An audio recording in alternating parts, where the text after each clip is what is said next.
چند دن پہلے کی بات ہے، میں نے اپنے بچوں کی آیا کو اپنے دفتر میں مدعو کیا تاکہ اس کی تنخواہ کی ادائیگی کی جا سکے۔ میں نے آیا کو بیٹھنے کا اشارہ کرتے ہوئے کہا، بیٹھو، تمہیں تنخواہ دینے سے پہلے تمہارے سامنے کچھ حساب کتاب رکھنا چاہتا ہوں۔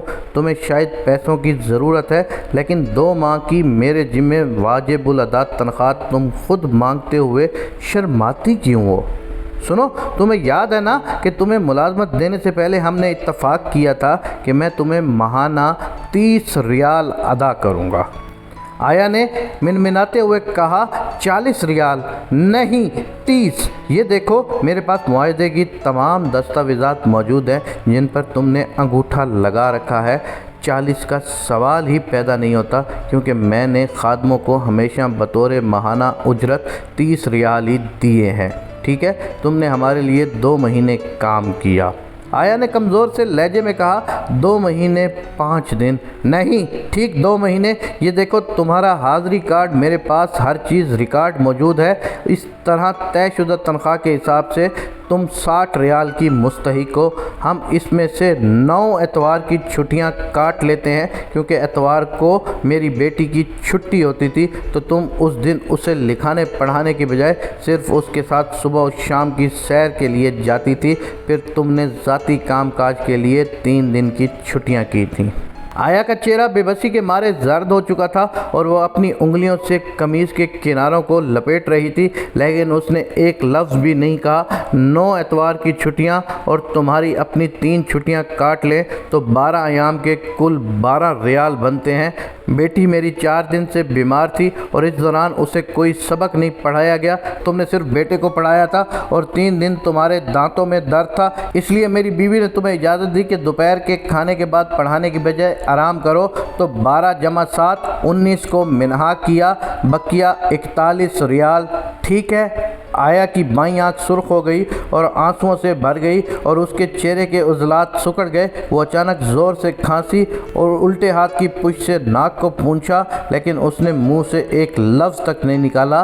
نئے سال کی شام سے پہلے تم نے 1 کپ اور 1 پلیٹ توڑ دی تھی، اس کے لیے زیادہ نہیں، میں صرف 2 ریال کاٹ رہا ہوں، حالانکہ کپ اس سے کہیں زیادہ مہنگا تھا۔ یہ وراثت میں ملا تھا، لیکن خیر، خدا تمہیں معاف کرے، ہمیں ہر چیز کا معاوضہ تو دینا پڑتا ہے نا۔ اور تمہاری لاپرواہی کی وجہ سے میری بیٹی درخت پر چڑھ گئی اور اس کی جیکٹ پھٹ گئی۔ قیمتی جیکٹ کے بدلے 10 ریال کاٹ رہا ہوں۔ تمہاری غفلت کی وجہ سے نوکرانی نے بیٹی کا ایک جوتا چرا لیا، حالانکہ بچوں کے سامان کی حفاظت کرنا تمہارا فرض تھا، جسے تم نے کوتاہی برتی، اور تم اپنا فرض نبھانے کی ہی تنخواہ لیتی ہو۔ اور اس طرح میں نے جوتوں کے بھی 5 ریال کاٹ لیے۔ 10 جنوری کو تم نے مجھ سے 10 ریال ادھار لیے تھے۔ آیا نے سرگوشی کے انداز میں کمزور سا احتجاج کیا، نہیں، میں نے نہیں لیے، لیکن یہ دیکھو، اس تاریخ کو میرے حساب میں لکھا ہوا ہے۔ تم جانتی ہو حساب کتاب میں میں کتنا اصول پسند ہوں۔ اچھا ٹھیک ہے، لیے ہوں گے اب۔ 41 میں سے 27 کاٹے تو باقی 14 بچ گئے۔ اس کی آنکھیں آنسوؤں سے بھری ہوئی تھیں اور اس کی لمبی خوبصورت ناک پر پسینے کے قطروں سے موتیوں کی مالا بن گئی تھی۔ میں غریب لڑکی ہوں سر، اس نے کانپتی ہوئی آواز میں کہا، میں نے فقط 1 بار ادھار لیا ہے، وہ بھی میں نے آپ کی بیوی سے 3 ریال لیے، اس کے علاوہ میں نے اور کچھ نہیں لیا۔ کیا واقعی؟ دیکھو، مجھے تو ان 3 ریال کا علم ہی نہیں تھا، نہ ہی حساب کے گوشواروں میں نے ان کا ذکر کیا ہے۔ 14 میں سے 3 کاٹتے ہیں اور باقی بچتے ہیں 11 ریال۔ یہ رہے تمہاری تنخواہ، 3 3 3 1 1۔ آؤ آگے بڑھو اور انہیں وصول کر کے تصدیقی انگوٹھا لگا کر دو۔ اور میں نے 11 ریال اس کی طرف بڑھائے تو اس نے انہیں لے کر کانپتی انگلیوں سے اپنی جیب میں ڈالا اور سرگوشی کی، شکریہ جناب۔ تو میں اٹھ کر کمرے میں ٹہلنے لگا اور غصے میں مجھے اپنی لپیٹ میں لے لیا۔ میں نے اس سے پوچھا، کس چیز کے لیے تم شکریہ ادا کر رہی ہو؟ آیا نے جواب دیا، تنخواہ کی ادائیگی پر صاحب جی، لیکن میں نے تمہیں لوٹ لیا ہے۔ تمہارا حق جو بنتا تھا اس سے میں نے اپنی مرضی سے کٹوتی کر لی۔ اس واضح ناانصافی پر بھی تم میرا شکریہ ادا کر رہی ہو؟ آیا نے کہا، دراصل اس سے پہلے میں جس کے پاس ملازمہ تھی اس نے تو مجھے کچھ بھی نہیں دیا تھا۔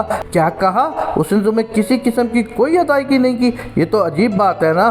آیا، میں نے تمہارے ساتھ مذاق کیا ہے، میں دراصل تمہیں مشکل سبق سکھانا چاہ رہا تھا، میں تمہیں تمہاری مکمل تنخواہ ادا کروں گا، پورے کے پورے 80 ریال۔ وہ دیکھو تمہارے لیے تنخواہ کی رقم لفافے میں موجود ہے، لیکن کیا تم اتنی ناانصافی کے بعد بھی اپنا حق مانگنے سے قاصر ہو؟ احتجاج کیوں نہیں کرتی؟ ظلم پر خاموش کیوں ہو؟ کیا اس دنیا میں یہ ممکن ہے کہ کوئی اپنے اوپر ہونے والے ظلم سے لا تعلق رہے اور جوابی وار نہ کرے؟ کیا اس حد تک سادہ لو ہونا ممکن ہے؟ وہ بے بسی سے مسکرائی اور اس کے چہرے پر واضح لکھا تھا شاید۔ میں نے اسے سخت سبق سکھانے کے لیے اس سے معذرت کی اور پورے 80 ریال اس کے حوالے کر دیے۔ اس نے بے یقینی اور حیرت کے ساتھ شرماتے ہوئے میرا شکریہ ادا کیا اور چلی گئی۔ اس کو جاتے ہوئے دیکھ کر میں نے سوچا، واقعی اس دنیا میں کمزوروں کو کچلنا کتنا آسان ہے۔